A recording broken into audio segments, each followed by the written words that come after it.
Hi friends, आज हम लोग नंबर सिस्टम पढ़ने वाले हैं और नंबर सिस्टम के कुछ इम्पॉर्टेंट क्वेश्चन के टाइप को देखेंगे जो आपके railway, NTPC, group D, SSC, MTS, CPO, CGL इत्यादि एग्जामों में पूछे जाते हैं।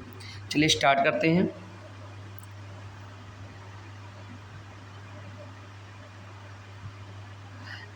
पहला क्वेश्चन है फ्रेंड्स,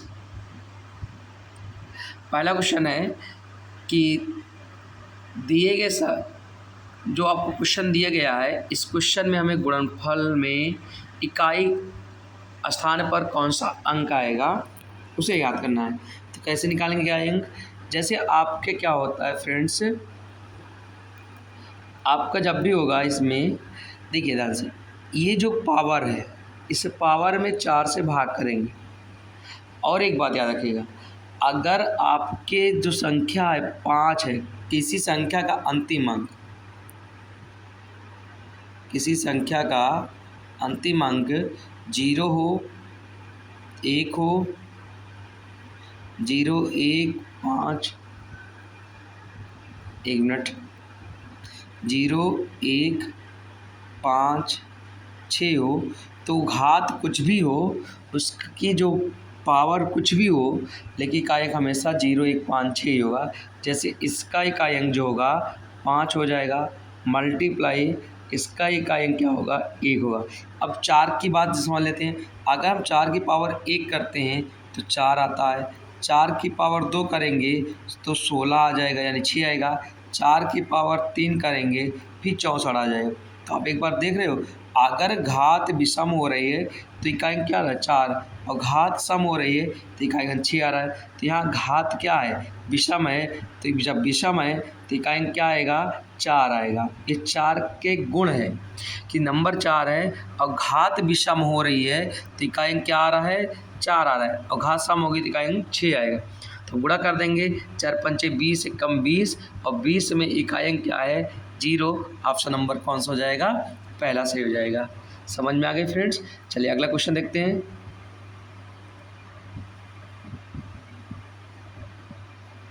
दूसरा क्वेश्चन कह रहा है दिए गए जो क्वेश्चन है उसका इकाई अंक चाहिए। क्या चाहिए? क्वेश्चन इकाई अंक। अब यहाँ पर देखो 7, 9, 4, 2, हमने 4 के बारे में बता दिया। अगर घात सम होगी तो इकाई अंक क्या आएगा 6 आएगा, विषम होगी 4। अब 9 7 में क्या करना है?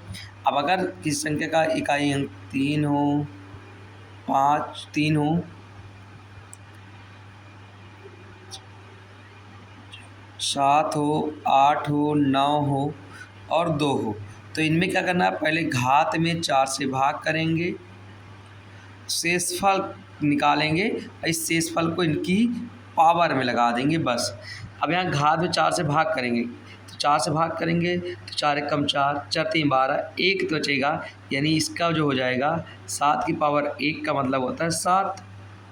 ठीक है, अब देखो ये इसे यहाँ भाग करेंगे। अब 4 का नियम भी कहता है कि 4 का नियम कहता है अंतिम 2 अंक में भाग कर दो, अंतिम 2 अंकों में, बस 2 अंकों में भाग करो। तो यहाँ देखो 47 है, 47 में भाग करेंगे, 4 एकम 4, 4 एकम 4, और यहाँ बच जाएगा कितना 3, 4 3 7, तो 9 की पावर 3 हो जाएगा। अब 9 की पावर 3 का मतलब होता है 9 9 81, 9 9 81, 9 की पावर 3 मतलब 7, 9 की पावर 3 का मतलब क्या होता है? ध्यान से देखिए, अब 9 के अंदर भी गुण है। क्या गुण है? अगर हम 9 की पावर 1 करते हैं, ध्यान सुनना, 9 के अंदर गुण क्या है? अगर हम 9 की पावर 1 करते हैं तो 9 होगा, 9 की पावर 2 करेंगे तो 81 हो जाएगा, 9 की पावर 3 करेंगे तो हमारा 729 हो जाएगा। यानी अगर विषम पावर रहेगी 9 की विषम पावर रहेगी तो सेम संख्या आ जाएगी। अब यहाँ 9 की विषम पावर है तो सेम संख्या ही आ जाएगी 9। अगर सम होगी तो आपका 1 आ जाएगा। जैसे 4 के लिए विषम है तो सेम आएगा, विषम है तो सेम आएगा। अब 2 में क्या करेंगे? सीधा 4 भाग करेंगे लास्ट में, 4 3 12, 0 बचा, और जब भी 0 बचेगा तो इकाई अंक की पावर 4 कर देना है। रिमाइंडर 1 बचेगा तो 1 करना है, 2 बचेगा 2 करना है, 3 बचेगा 3 करना है। लेकिन जब 0 बचेगा तो 0 नहीं बचेगा तो क्या करना है? 4 करना है। अब 2 की पावर 4 का मतलब होता है फ्रेंड्स 2 दूना 4, दूनी 8, दूनी 16, 16 में इकाई अंक 6, गुणा कर लेंगे। 9 छक 54 में 9 छक 54 में इकाई क्या आएगा, 9 छक 54 में 4 इकाई अंक होगा। फिर 6 जगह 24 में 4 होगा, फिर 6 जगह 24 में 4 होगा, तो हमारा आंसर क्या हो जाएगा, 4 हो जाएगा। आंसर क्या हो जाएगा, 4 हो जाएगा। बात समझ में आ रही? देखो ये सारी चीज़ें हमने पढ़ा रखा अपने चैनल पे, आप जाके ज़रूर देखिएगा। चलिए अगला सवाल देखिए, सवाल है अगला, ये सवाल अच्छा है। निम्नलिखित कथन में से कौन सा कथन सत्य नहीं है, सही नहीं है? कह रहा है प्रत्येक प्राकृतिक संख्या एक वास्तविक संख्या होती है। हाँ जी, क्यों? क्योंकि हमारा जो प्राकृतिक संख्या होती है, सिर्फ सभी प्राकृतिक संख्याओं को ही हम क्या बोलते हैं, वास्तविक संख्या ही कहा जाता है। तो जितनी प्राकृतिक संख्याएं हैं वो सब के सब क्या हैं, वास्तविक संख्या हैं। ठीक, प्रत्येक वास्तविक संख्या पर परमेय संख्या होती है? नहीं। हम कह दें कि √5 आपकी तो वास्तविक संख्या है, लेकिन ये परमेय संख्या नहीं है, ये परमेय संख्या नहीं है, ये परमेय संख्या नहीं है। फिर क्या है ये एक अपरमेय संख्या है। तो सभी वास्तविक संख्याएं परमेय संख्या नहीं होती, यही ऑप्शन क्या असत्य है। प्रत्येक पूर्णांक परमेय संख्या होता है, बिल्कुल सही है, ये सही है। ठीक है, और प्रत्येक संख्या एक पूर्णांक होती है, ये भी सही है। प्रत्येक प्राकृतिक संख्या एक पूर्णांक होती है, लेकिन ये कह दे प्रत्येक वास्तविक परमेय संख्या, ये बात हमारी गलत है और हमें गलत को चूज करना था। ठीक है, चलिए अगला सवाल देखते हैं।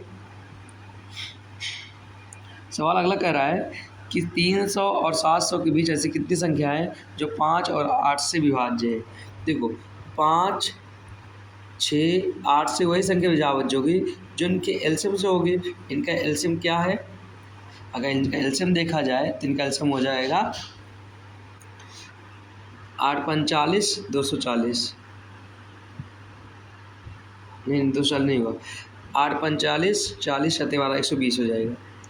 कितना हो जाएगा, 120। एलसीएम 120 हो जाएगा।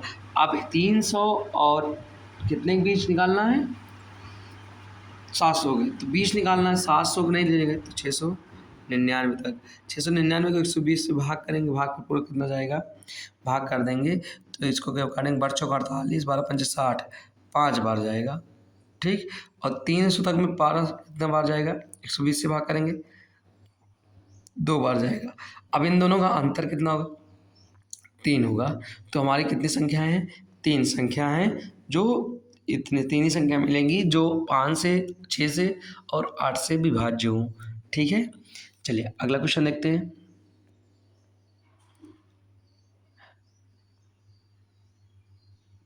क्वेश्चन नंबर अगला है, एक भाजक भागफल का 15 गुना तथा शेषफल का 3 गुना है, तो यदि शेषफल 40 है तो रिमाइंडर हमारा 40 है, और भाजक भागफल का 15 गुना तथा शेषफल का 3 गुना है। जो भाजक है, भाजक है, इस शेषफल का इसका कितना 3 गुना है, तो 120 हो जाएगा। और जो भागफल के 15 गुना होना चाहिए, तो भागफल हमारा क्या हो जाएगा,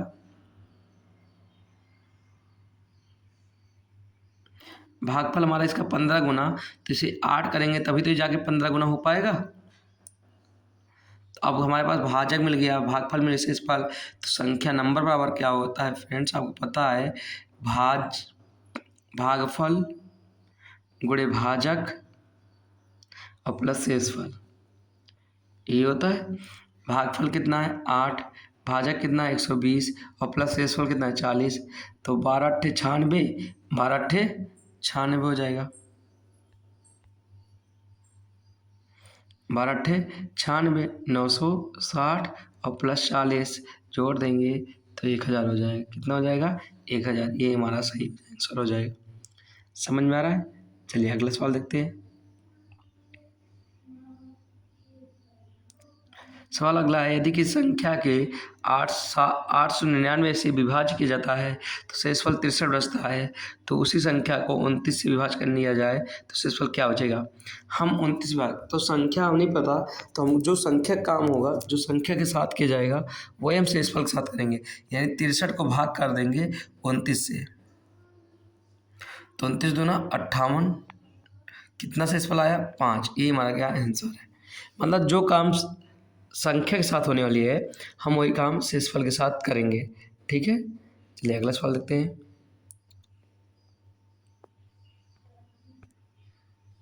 अगला सवाल है, एक पूर्णांक n को 5 से विभाजित किया जाता है तो शेषफल 3 प्राप्त होता है। यदि 8n को 5 से विभाजित किया जाए तो शेषफल क्या होगा? हमने कहा संख्या के साथ जो होगा वो शेषफल का होगा। तो n संख्या थी और उसको क्या किया, 8n के गया तो शेषफल भी 8 गुना हो जाएगा। तो 8 गुणे 3 इक्वल टू कितना, 24। इस 24 में भाग करेंगे 5 से, तो 5 चौक 20, यानी कितना बचेगा शेषफल, 4 बचेगा। रिमाइंडर हमारा कितना बचा, 4 बचा। ओके, चलिए अगला सवाल देखते हैं। अगला सवाल देखिए कि संख्या 5 गुने को, सेम सवाल रिपीट हो गई है तो इसका आंसर क्या हो जाएगा, 4 हो जाएगा। सवाल रिपीट है। अगला सवाल, चलिए अगला सवाल देखिए, कह रहा है 77 प्लस 77 प्लस 77 को 78 से विभाजित करने के बाद शेषफल कितना बचेगा। इस सवाल का करना क्या होता है, ध्यान से देखना। 77 की पावर 77 और प्लस 77, इसको 78 से काटना है। तो इस 77 को जो लिखा है ना घात में, उसको 78 बना देंगे।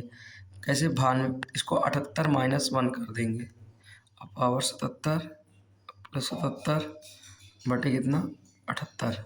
अब इसको काट देंगे, यहाँ 1 बचेगा। अब 1 की पावर 77 का मतलब क्या होता है, -1 और प्लस 77,